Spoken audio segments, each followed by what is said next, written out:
All right, Lord. Please excuse my hand. Huh? What? Heavens, Lord! Why is your face turning red? Well, I mean, because, you know, my hand. Why? Jeez! Silly Lord! God is at the climax of puberty, I see. That sure might complicate matters. However, there is no need for you to be modest before me. I am your exclusive personal angel to command, after all. But when you put it like that... In order for an angel as inexperienced as me to dive into the Fate Revolution circuit, direct contact with God is required. Honestly, this will be my very first time. Please be gentle with me, okay? Your... first time? Why, yes. I just arrived in Celestia recently, and in truth, this is my first time helping out with God's work. I am so sorry I kept quiet about that. It must be difficult having such an inexperienced angel assigned to you. No, it's not difficult at all for me. It's my first time being God, so let's get along as mutual newbies. What I mean is, let's do our best.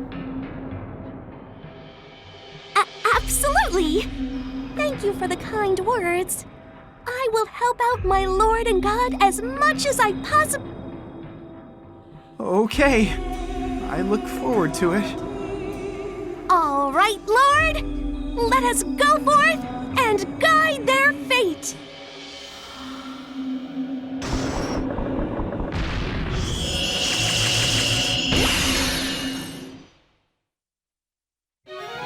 Lesson 1.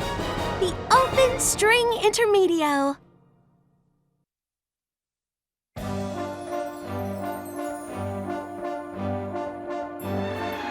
This is what it looks like inside the Fate Revolution circuit, then? It's pretty normal. I can breathe just fine. The Fate Revolution circuit. This is actually a portion of the real world copied and pasted into the machine. It copied and pasted a part of reality, then? Indeed. When granting the believer's wish, God cannot interfere in the real world directly. And why is that? Various reasons. But mainly, if humanity learns that God will grant their wishes, they would slack off in their own efforts. That's true. We already turn to God and pray for success on exams. If they observe God's existence with their own eyes, more people would pray, but they wouldn't try to work hard on their own. No. On the contrary, maybe monsters and demons would pop up and whine, saying, "Why won't you grant my wish?" And that is why the copy world exists. Only the pertinent parts of someone's wish are brought here from the real world. And there is a symbiotic relationship between the copy world and the real world, which we call the original world. What?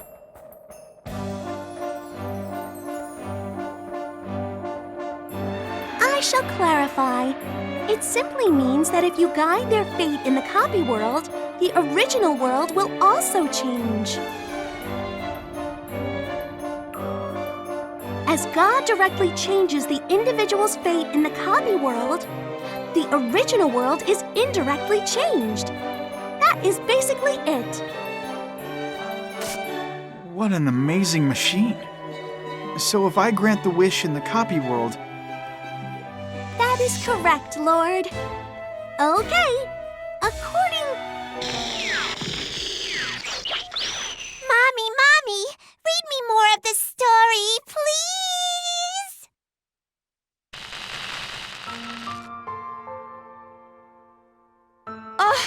I can't stand it any longer. I'm fed up with that prince's conceited face. I so wish to be in love. A passionate, burning romance. One that would set my heart ablaze. But even if I wish for that, I'm just some fairy tale character.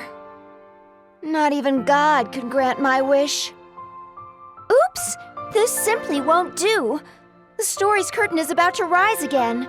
And like clockwork, I will meet the prince and find my happily ever after ending. It's more like a nightmare, honestly.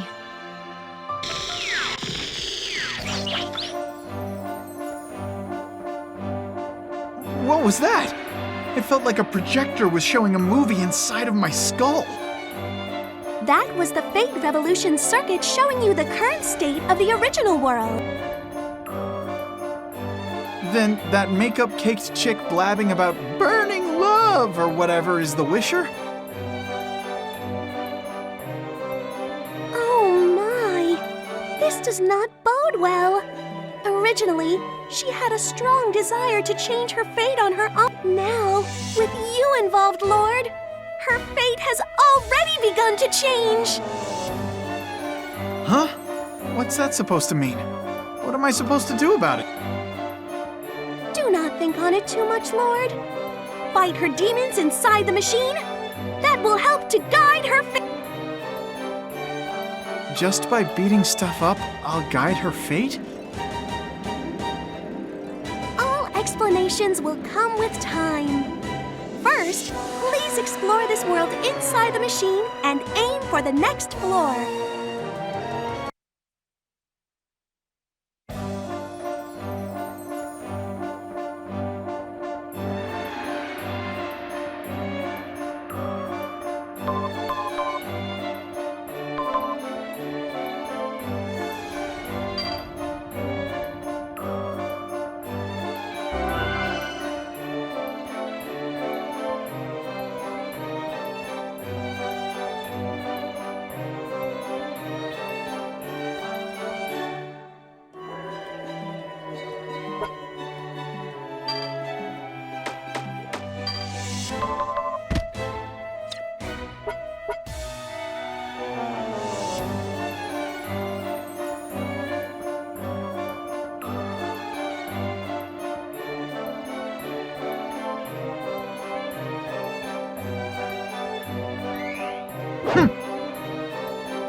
Hey, Liliel, can we really guide her fate just by fighting like this? That much is certain. The aberrations that appear within the machine are what prevent her from changing her fate. By eliminating these physical manifestations of her mental obstacles, her fate will advance toward her ultimate wish.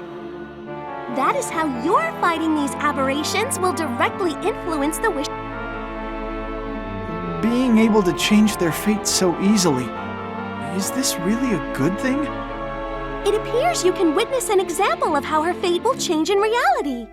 Please turn your attention over there.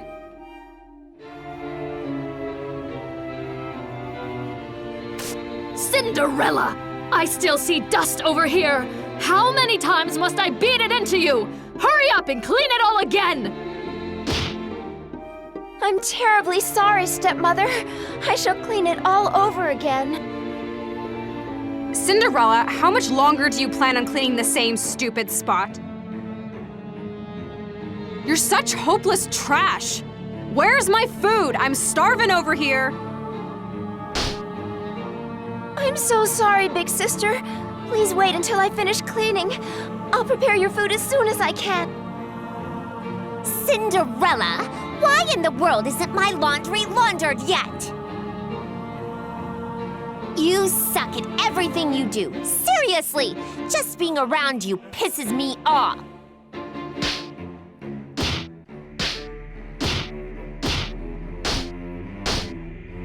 I'm sorry. I'm sorry. I'm sorry.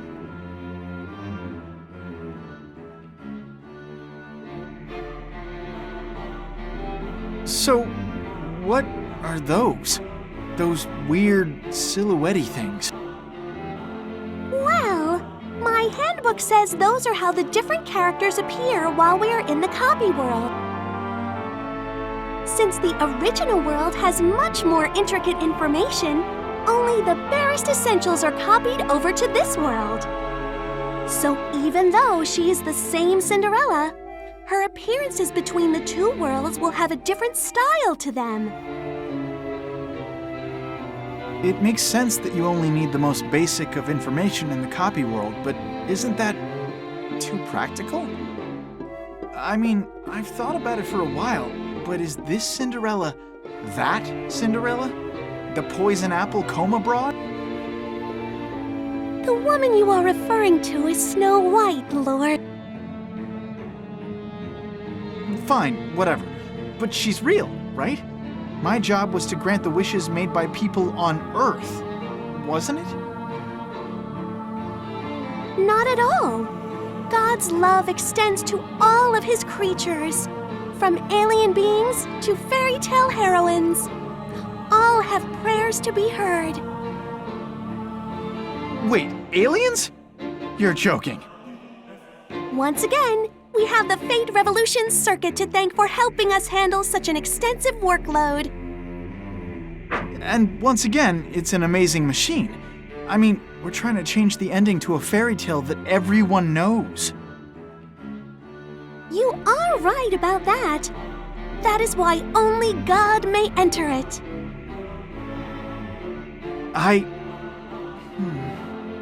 Is it really okay for me to change people's fate? Even if I'm God, doing something like this to Cinderella's story will completely change the classic tale everyone knows. So when that happens, will Cinderella still be Cinderella? That is an interesting question. But you have already begun to change her fate, Lord.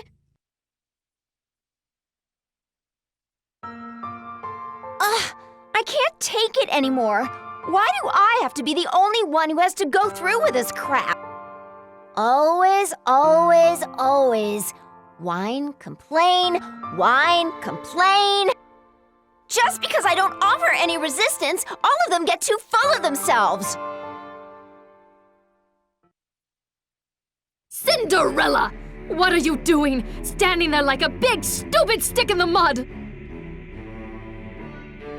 Such a slowpoke!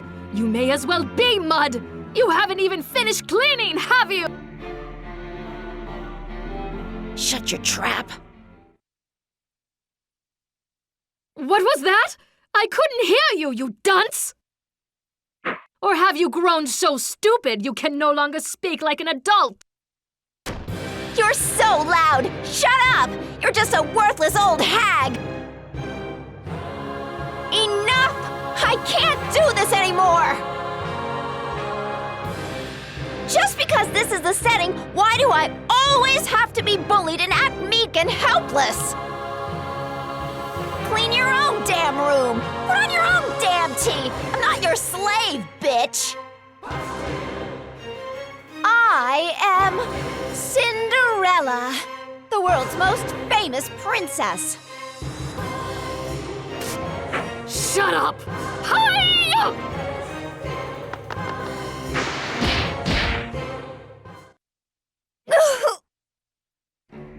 Is that all you have to say, Cinderella? It seems we haven't disciplined you enough for someone like you, who never learns her place. I need an appropriate punishment. Wow, Mother, you're so merciful. Giving sympathy to this trash. Still, she snapped back, but then she was knocked on her ass after one punch!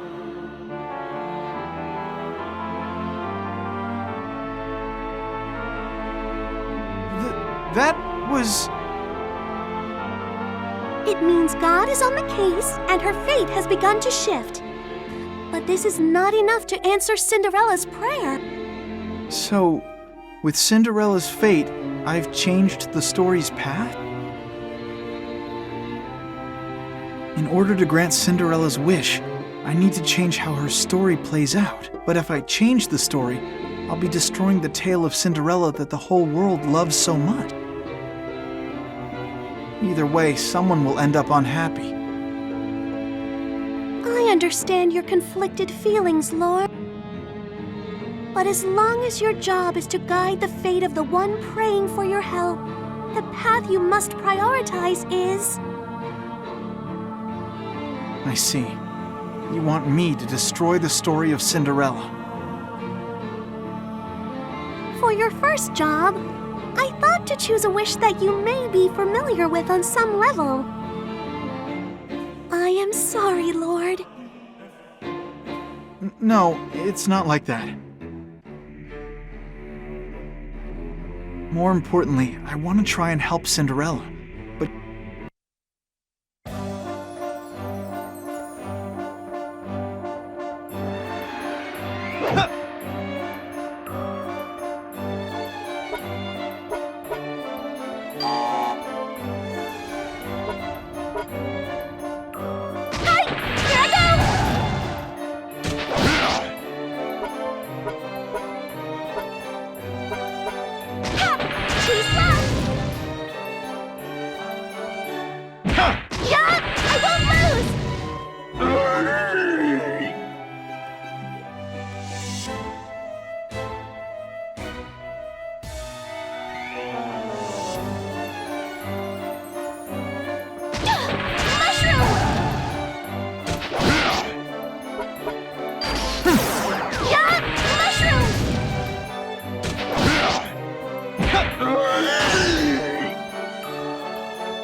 Cinderella! What happened out there?